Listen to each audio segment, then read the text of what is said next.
ಸಜ್ಜಲಗೂಡದ ಶರಣಮ್ಮನವರು photo ತೆಗಿತೀನಿ ಅಂತ ಜನ ಬಂದ್ರ ತೆಗಿಸ್ಕೊಳಕ್ ಮುಂದಾಗ್ಲಿಲ್ಲ.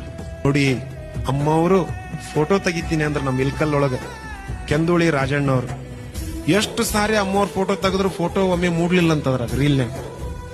ಅವಾಗ ಅವ್ರಂದ್ರು, ಯಪ್ಪ ಇದು ಪೂಜಾ ಮಾಡಿಸ್ಕೊಳಕ್ ಬಂದಿಲ್ಲ, ಪೂಜಾ ಮಾಡಕ್ ಬಂದೈತಿ, ನೀನ್ ಇಷ್ಟು ಭಕ್ತಿಯಿಂದ ಬೇಡ್ಕೊಳಕತ್ತಿ ಅಂದ್ರ ನಮ್ಮ ಅಪ್ಪನ್ ಹಾಕೊಂಡ್ ತಕ್ಕೊಳ್ಳೋನ್ ತಡಿ ಅಂತೇಳಿ ಅನ್ನದಾನ ಶಿವಗಳ ಫೋಟೋ ಇರುವಂತದ್ದನ್ನು ಒಂದು ದಾರ ಅದಕ್ಕೆಲ್ಲ ಜಾಯಿಂಟ್ ಮಾಡಿ ಪೋಣಿಸಿ ಅನ್ನದಾನ ಶಿವಗಳವ್ರ ಬೆತ್ತದ ಗುರು ಅನ್ನದಾನ ಮಹಾಶಿವಗಳವ್ರ ಫೋಟೋ ಹಿಂಗ್ ಹಿಡ್ಕೊಂಡು ಅಮ್ಮ ಅವರು, ಯಪ್ಪ ಅಪ್ಪ ಮೊದಲು ಬರ್ಬೇಕು, ಇದು ಆಮೇಲೆ ಬರ್ಬೇಕಪ್ಪ, ಇದು ಪೂಜಾ ಮಾಡಿಸ್ಕೊಳಕ್ ಬಂದಿಲ್ಲಪ್ಪ, ಅಪ್ಪನ್ನ ಮುತ್ಯನ್ನ ಪೂಜಾ ಮಾಡಕ್ ಬಂದೈತಿ, ತಗೋಯಪ್ಪ ಅಪ್ಪ ಮೊದಲು ಬರ್ಲಿ, ಇದು ಆಮೇಲೆ ಬರ್ಲಿ ಅಂತ ಬೆತ್ತದ ಅನ್ನದಾನ ಶಿವಗಳ ಫೋಟೋ ಹಿಡ್ಕೊಂಡ್ರು, ಫೋಟೋ ತೆಗಿಸ್ಕೊಂಡ್ರು ಅಮ್ಮವ್ರು.